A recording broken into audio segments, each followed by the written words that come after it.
guys, here at a little street food stall again. I want to show you this nice plate of food. Look at that nice egg on top. Ooh, you get noodles, you get meatballs, some greens, good veggies in there. You get a whole bunch of good stuff. And as you can see, I put a little bit of that hot sauce on there.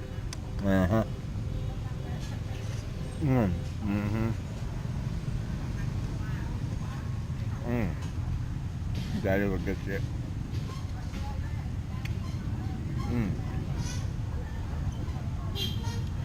It just says meatball, doesn't say what kind. Kind of looks like a hot dog.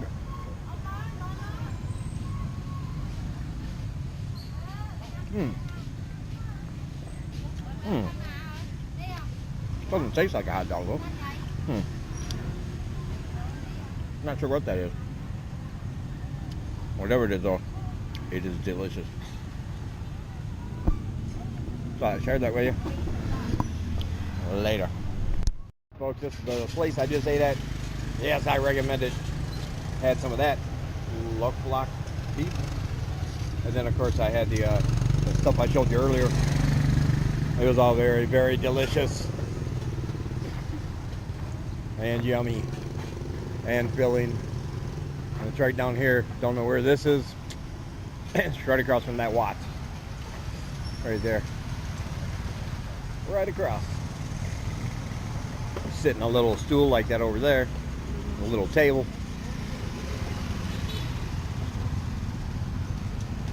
And it is a tasty, tasty treat. And for both of them dishes, plus 2 waters, it was $3 total. $3 US. Oh, what a bargain. Any place else you would pay that much just for the one dish and a water. But here, you get both. Hello. I just ate. Just ate. Well, we'll be back. I'm always hungry. Always hungry.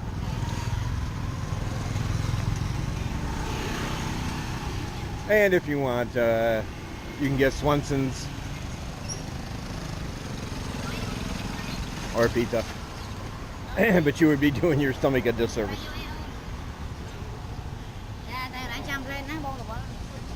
Alright guys, I will talk to you in a minute. For YouTube. I'm showing them all the good food over here. Look at all this stuff. Look at all this. People often ask how I pick a restaurant. So I'm going to take you through the intricate process I use. I look at the pictures. I look at the food. And I say, let's eat here. That's it. that's my process. If it looks good and it smells good, you eat it. Look at all that food going on back there in this small little area. It's amazing. It's amazing. You might recall I ate here yesterday, right across from the Informatics Technology School or whatever it's called. Whenever you walk by and you smell something like that, you have to eat. Some of you are saying you want pictures of the food before I get done grubbing and filling my belly. So today you shall get that.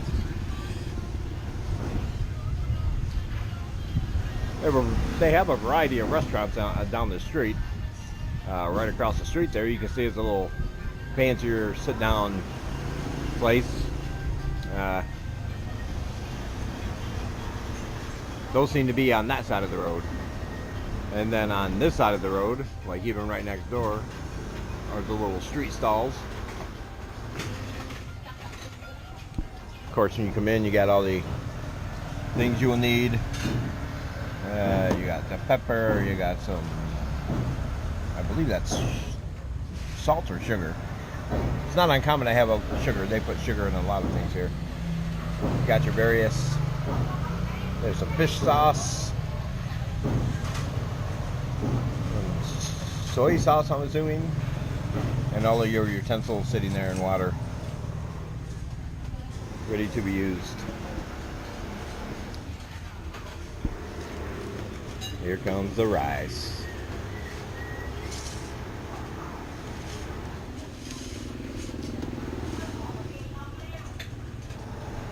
I love how they build this thing. And it just branches and twine, man. And a tarp for a roof. Some metal.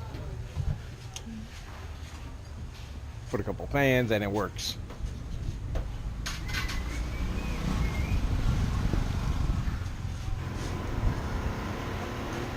But this early in the morning, there's not much traffic, so oh, there we go. Look at this. Ooh, sausage. That's some kind of sausage. Got chicken, veggies. See some cauliflower in there. And the awesome broth. I'm telling you, you put that broth in your rice, and it's happening. Look at that. This is a meal. So for those of you who wanted to see it before I devour it, and devour it I will. There it is. There's a bird over there. No, I'm not sharing with a bird. There it is. No, I'm not sharing with a bird. Take the rice, put it in this broth. Oh, yes. Deliciousness. Oh, hot. Hot. Mmm. That is on point. I'm going to eat. I'll talk to you guys later.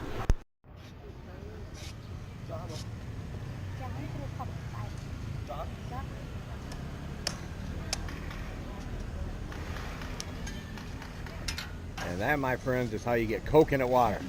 The old-fashioned way, but the good way. You know me. Fresh, cut up right here in front of you. Or put it in a bag. You get a straw. The good stuff. Oh. And 75 cents. That's all that costs. By the way, the restaurant I ate at, I posted on my Facebook page that it was, the total price for everything was $2.50. The food itself, or what I posted, was actually only $2 for all that food. The extra 50 cents came because I ordered a Sprite. I just wanted to verify that. The food itself, just $2. Here's some more food porn for you. Ooh. Whoa. Look at that. Oh my goodness, that smells good. That is awesome.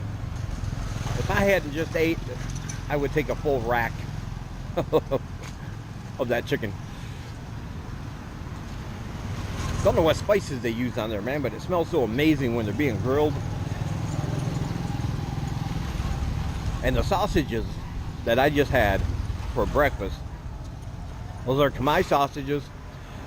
Generally, from what I understand, from what I could understand from the owner, and our limited communication skills combined, but they make their own sausages.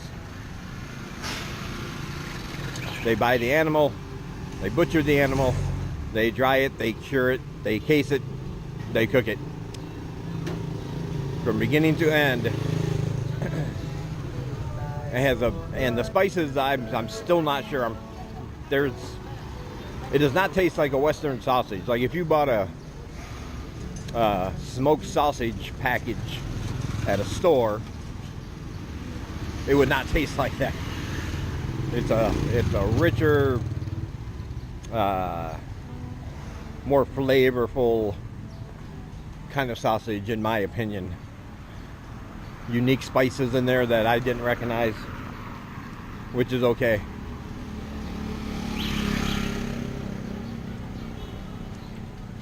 Because I don't think you necessarily have to know what you're eating in order to enjoy the food. Sometimes it's better not to know. But if it looks good and it smells good,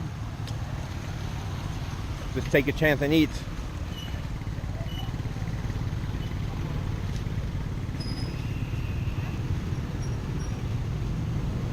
Trust me, I've not heard of anybody dying from eating something over here. And the fact is, as much as people see a kind of grubby looking building and think it's going to be unclean, the fact is tourism, the last estimates, tourism made up about 30% of the income in bigger cities here in Cambodia. 30%, man, that's a huge number. There's nobody that owns a business here, whether it's a street restaurant or a boutique or a massage parlor. Nobody owns a business here that wants bad reviews from other tourists. They're here to make money. They're not here to make people sick with their food or to try to rip people off. You do get some that try, but they usually don't stick around because word spreads. Places like that, that lady's been cooking for probably 30 years, 40 years, same food. She knows what she's doing. I trust her more than the cook I cannot see behind the counter at a Chili's. As an example, nothing against Chili's. Hello. Oh, no.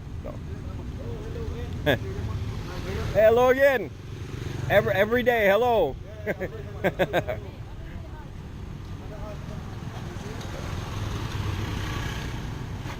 Back here downtown, it doesn't matter what time of day or night you come down here. The tuk-tuk drivers are crazy. They're a bunch of good people. But the first thing they're going to ask you is, do you want a tuk-tuk? If you say no, they'll say, well, how about some weed? You want some weed? Of course, I say no. And they say, cocaine? They just keep going up. It's like when you say no to cocaine, they'll say, heroin? Heroin? You want some heroin? No, I don't want heroin. Mushrooms. Well, actually, yes, I do want mushrooms, but no, I'm not going to. No mushrooms. How about a woman then? It just keeps going to these guys. Some of these tuk-tuks, man, it's like a one-stop shop for all your sinful worldly desires and bad habits. But there's no pressure. You say no and walk on. They'll smile, say thank you.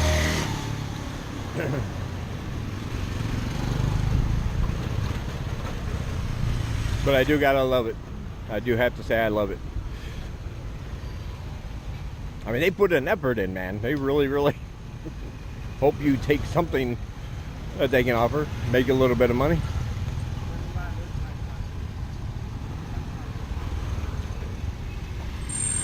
All right, guys. Just gonna take a walk down here, walking through some traffic, so I better pay attention. I'll talk to you later. All right, guys. Just coming back from downtown. As you can see, it is a hub of activity.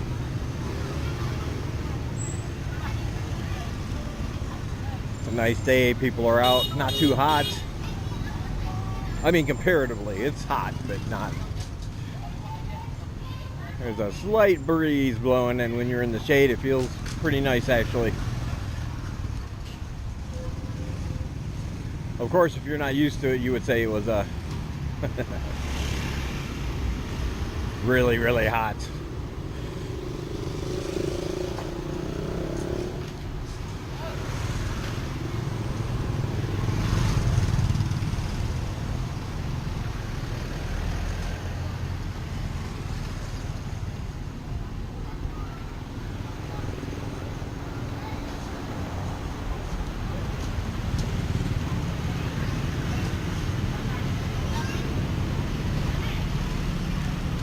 By the way, if you're going to name your school something,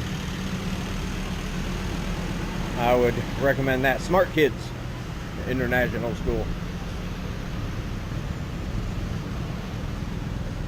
That's some good marketing right there.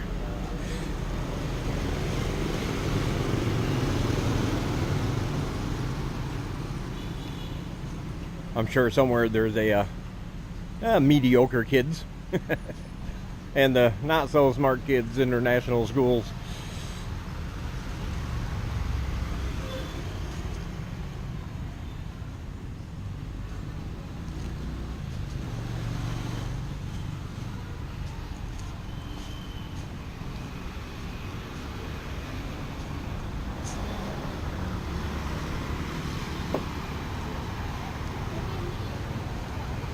with a little outside cafe.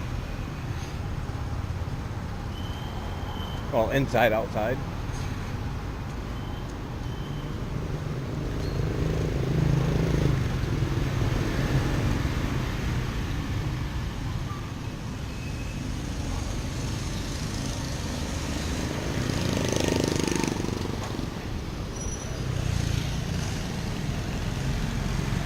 Trying to play get around the cars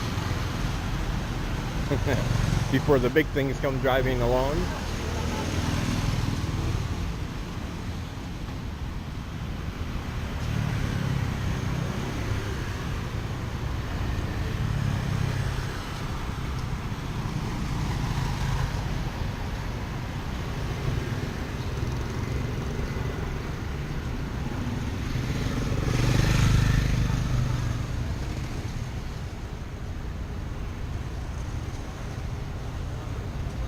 Electrical lines.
Hey, bird.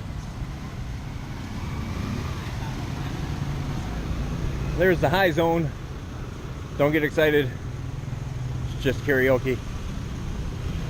It has nothing to do with weed.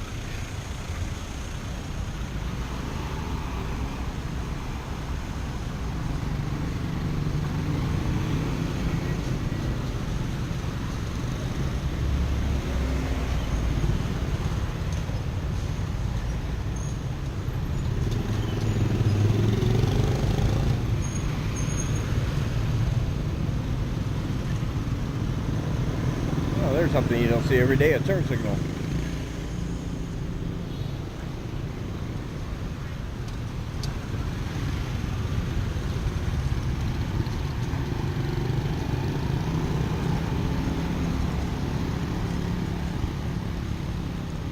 And of course, this bridge takes me over to the side of town I live on. We'll be going right up that way. Do-do-do-do-do.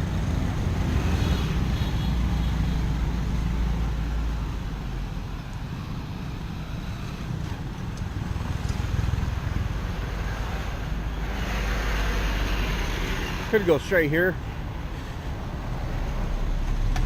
and the next big intersection way up ahead is Watbo Road. That's where most of the businesses, restaurants and coffee shops and things like that are here in my part of town. But it's got to be one of the worst roads to walk on here in Siem Reap, or close anyway. The sidewalks are full of tuk-tuks and motos and SUVs and trucks. They just park anywhere, so you're constantly walking off the sidewalk into the street, constantly turning your head looking for traffic. So I prefer this stretch a lot better by the river, because you have a sidewalk all the way up. But on the other hand, you don't get all the businesses, so you can't really see what this part of town has to offer.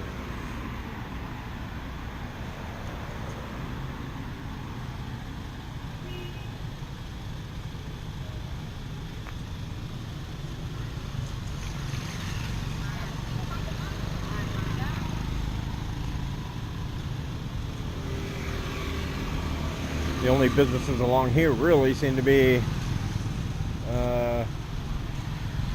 really nice looking, but I'm guessing quite expensive guest houses.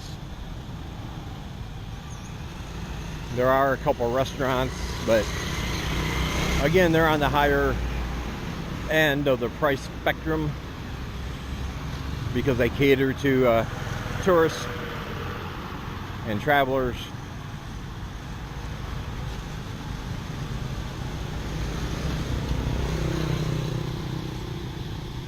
And again, I say that's fine.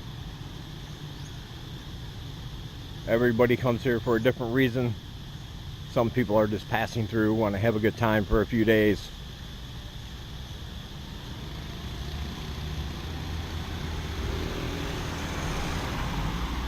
And that's fine.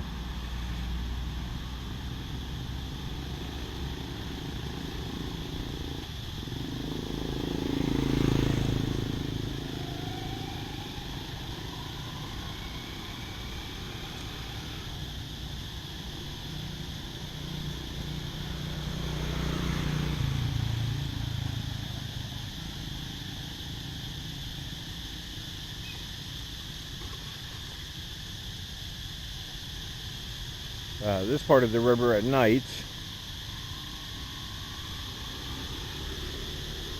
I noticed all these benches along the way are generally filled.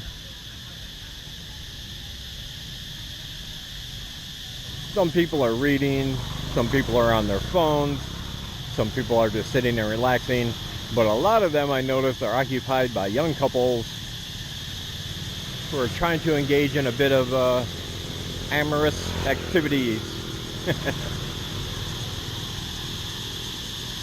Because it's dark, no one can see them. One thing about this culture I found out is that it's a common sight when you walk down the street to see two women or girls holding hands and two guys or men even holding hands, because if you're of the same sex, it's not considered a romantic or sexual gesture. It's a sign of friendship when you're holding hands like that. However, when it comes to their significant other, like a boyfriend or a girlfriend, you don't see that so much. There's no public displays of affection really among the Khmer people. You won't see too many couples, too many Cambodian couples walking down the street holding hands or with their arms around each other, because it's a very conservative country for the most part. But at nighttime, this is like a makeout spot back in America, where everybody would go park their vans in the middle of the woods to have a little bit of alone time with their significant other.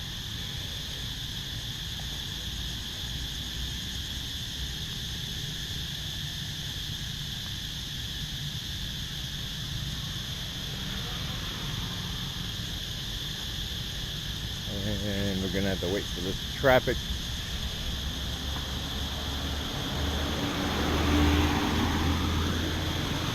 That building there, the Angkor Fashion Plaza, not really sure about it. It's obviously a place that's fashion, but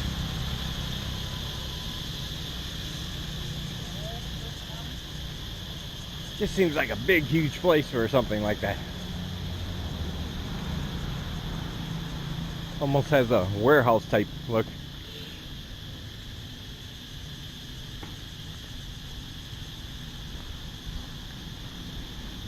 And the only people I've ever actually seen go in there are foreigners.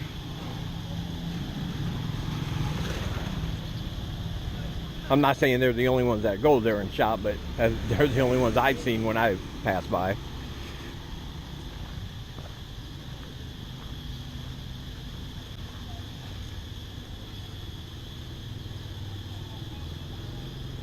All right. Just a little bit further to go up here and I'll be home.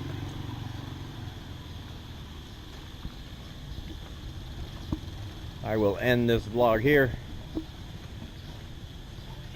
I'll talk to you guys later.